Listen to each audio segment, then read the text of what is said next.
Watching. Delhi के Dwarka court के वकीलों ने एडवोकेट की हत्या को लेकर एडवोकेट प्रोटेक्शन एक्ट जल्द लागू करने हेतु सरकार को चिताया। द्वारका कोर्ट के आक्रोशित वकीलों ने एडवोकेट वीरेंद्र कुमार नरवाल की सरेआम फायरिंग से हुई हत्या को लेकर एडवोकेट प्रोटेक्शन एक्ट जल्द लागू करने की मांग को दोहराते हुए 6 अप्रैल तक हड़ताल पर रहने का किया आगाज। द्वारका कोर्ट के वकीलों ने जोरदार विरोध प्रदर्शन के दौरान नारेबाजी करते हुए आक्रोशित भरे स्वर में मीडिया समक्ष बोलते हुए हमारी मांगे हैं एडवोकेट प्रोटेक्शन एक्ट को जल्द से जल्द लागू किया जाए, क्योंकि जो एडवोकेट है वो कहीं भी प्रोटेक्टेड फील नहीं कर रहे हैं। All over India state level पे कहीं भी हम प्रोटेक्टेड फील नहीं कर रहे हैं। हमारे साथ एक कॉमन एडवोकेट के साथ वारदातें दिन पे दिन बढ़ती जा रही हैं। कभी हम देख रहे हैं कि हमारे साथ मार पिटाई हो रही है, कभी हमारा मर्डर हो रहा है। तो एक कॉमन एडवोकेट की सोल पे आप ये कहें तो ब्रूटल जो अटैक्स हैं वो दिन पे दिन बढ़ते जा रहे हैं। तो हमारी एक ही डिमांड है कि एडवोकेट प्रोटेक्शन एक्ट को लागू किया जाए जल्द से जल्द। हूँ द्वारका कोर्ट में पिछले कई सालों से प्रैक्टिस कर रही हूँ। अभी जो ये वीरेंद्र नरवाल जी की जो एक वारदात हुई, जो कि बहुत ही दुखद है और बहुत ही ज़्यादा अफसोस हुआ कि हम एडवोकेट के साथ इस तरह की घटनाएं बढ़ती ही जा रही हैं दिन प्रतिदिन। कभी कोई मार पिटाई की वारदात सामने आती है, कभी किसी और चीज़ में कभी मार पिटाई आ जाती है, कभी मर्डर आ जाता है, कभी किसी तरह का हमला आ जाता है।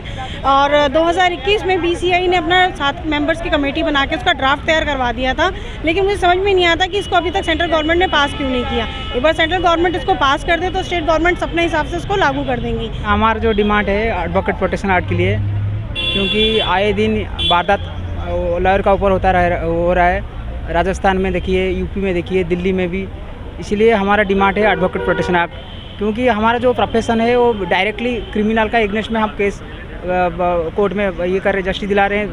आम आदमी जो हमारे पास आ रहे हैं, हम जस्टिस के लिए हमारा जो एगेंस्ट में होता है, ज़्यादातर क्रिमिनल के साथ हमारा ये रहता है। एगेंस्ट में हमने पैरवी कर रहे हैं वहाँ पे आम आदमी को जस्टिस दिलाने के लिए। तो कहीं ना कहीं डायरेक्टली हम क्रिमिनल का टारगेट में हम रहते हैं सारे एडवोकेट। तो इसलिए हमारा ये सारे एडवोकेट का ये मांग है एडवोकेट प्रोटेक्शन एक्ट लागू किया जाए। भाई वीरेंद्र कुमार जी के साथ जो है दिन दहाड़े जो है गोली मारकर जो है द्वारका सेक्टर में हत्या कर दी गई। वकील समाज ऐसा कभी बर्दाश्त नहीं करेगा और सभी वकीलों को यूनिटी बनाकर प्रोटेस्ट करेंगे। और जब तक हमारी मांगे पूरी नहीं होगी, एडवोकेट प्रोटेक्शन एक्ट की मांगे पूरी नहीं होएगी, हम ऐसे ही जो है स्ट्राइक करते रहेंगे। जो है वकील एकता जिंदाबाद। अभी ये बड़ी एक दुखद घटना थी कि एडवोकेट का मर्डर हुआ।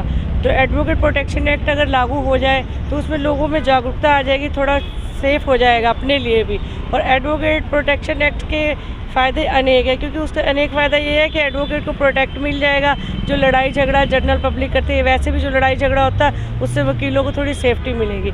और मेरा ये कहना है इन फ्यूचर ऐसी घटनाएं ना हो, इसलिए एडवोकेट प्रोटेक्शन एक्ट जरूर होना चाहिए। ने सरकार को याद दिलाते हुए कहा कि इतने सालों से निलंबित पड़े इस एक्ट को केंद्र सरकार द्वारा अभी तक संवैधानिक तरीके से लागू नहीं किया गया, जिसकी वजह से वकील आए दिन अपराधियों के निशाने पर रहते हैं और जानलेवा हमले का शिकार होते रहते हैं। विरोध प्रदर्शन अभिवक्ताओं ने भारी रोष व्यक्त करते हुए कहा कि आए दिन इस तरह वकीलों पर हो रहे जानलेवा हमलों का असली दोषी अपराधियों के अलावा हमारी सरकार ही नहीं तो और कौन है, जो आज तक संवैधानिक तौर कानूनी प्रक्रिया के तहत हम वकीलों को जन संरक्षण तक मुहैया कराने में पूरी तरह से नाकाम साबित हुए, जिसकी हम भरसक निंदा करते हैं। द्वारका से कृष्णा सिंह की रिपोर्ट, CM News 24 के लिए। Thank you for watching. Like and subscribe and please comment.